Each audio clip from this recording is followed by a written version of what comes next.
On a tous tendance à penser qu'il nous faut maîtriser un sujet complètement, à fond, avant de passer à autre chose.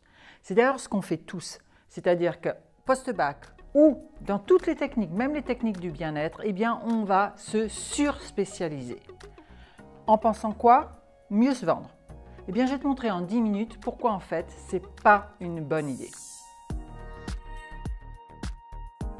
Je suis Dominique Boulon-Gimbert, je suis fondatrice des écoles ARF, j'enseigne à la faculté de médecine de Bordeaux et cela depuis plus de 20 ans. J'accompagne des personnes pour qu'elles deviennent praticiens ou pour qu'effectivement elles continuent à faire toujours un soin de qualité. Et si c'est là ta vraie question, être toujours dans un soin de qualité, eh bien tu es au bon endroit.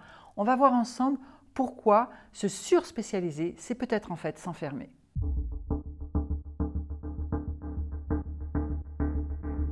On a tous tendance à croire qu'en se spécialisant, on va créer des ouvertures. Alors oui, mais non.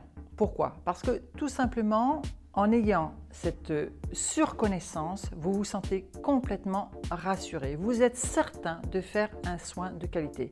Et d'ailleurs, c'est ce qui se passe. Vous faites un soin de qualité puisque vous le faites à 150%. Sauf que, à certains moments, vous n'avez pas les résultats escomptés. Tout simplement, pourquoi? Peut-être parce que la technique que vous utilisez n'est pas la technique adaptée. On va prendre un exemple. Si je suis champion, alors admettons, je cours le marathon ou je suis champion en saut en hauteur, mais que tu me demandes de traverser la Manche à la nage, il est évident que je ne vais pas être performant. La vraie question, elle est là.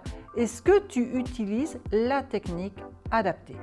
En posant ta plaque, en fait, tu as défini une terminologie, c'est-à-dire que tu as marqué entre guillemets ton titre. Pour moi, par exemple, c'est la réflexologie et un nom et un prénom.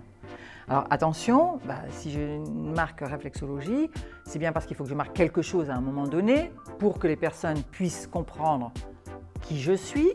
Alors, ils vont venir par rapport à cette terminologie ou ils vont venir parce qu'ils ont entendu parler de moi. Mais le problème qui se pose, c'est que si, admettons, ils viennent parce qu'ils ont entendu parler de moi, un tel leur a dit, moi j'avais, admettons c'est une femme, j'avais un problème de cycle et elle a réussi à me mettre le cycle dans l'ordre.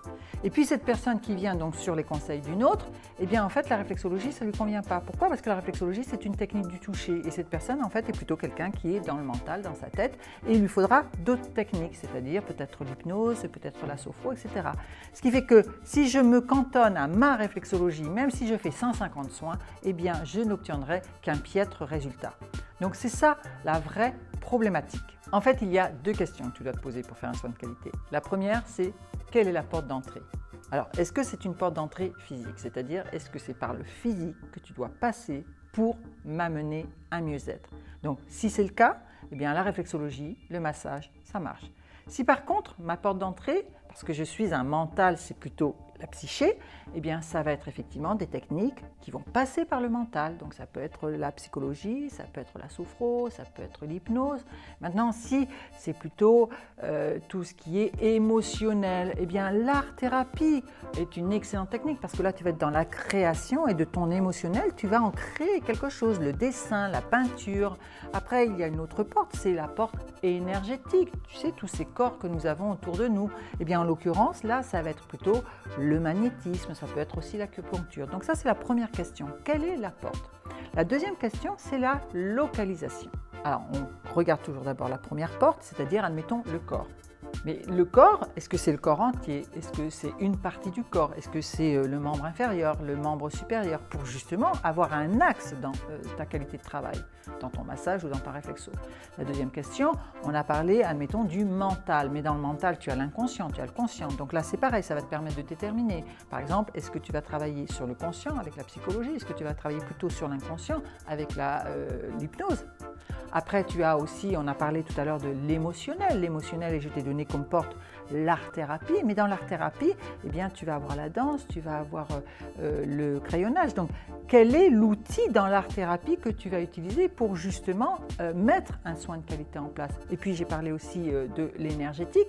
Mais dans l'énergie, on parle toujours des différents corps. On parle du corps émotionnel, on parle du corps éthérique. Où se situe la plainte? Est-ce que tu vas travailler sur ce corps-là ou ce corps-là? Donc voilà, là, si tu as défini la porte et la localisation, tu as répondu aux deux grandes questions qui vont te permettre de mettre un soin de qualité en place. Donc tu réalises qu'en fait en te spécialisant, c'est comme si tu t'enfermais dans un long couloir. Ce que je te propose, c'est plutôt d'être sur ce palier avec plusieurs portes à ta disposition pour pouvoir faire justement une adaptation dans tes soins. Alors je développe des formations qui sont plutôt axées sur le corps et sur l'énergétique. Donc si ça t'intéresse, je te mets le lien parce qu'en fait, la clé, c'est ta bonne santé.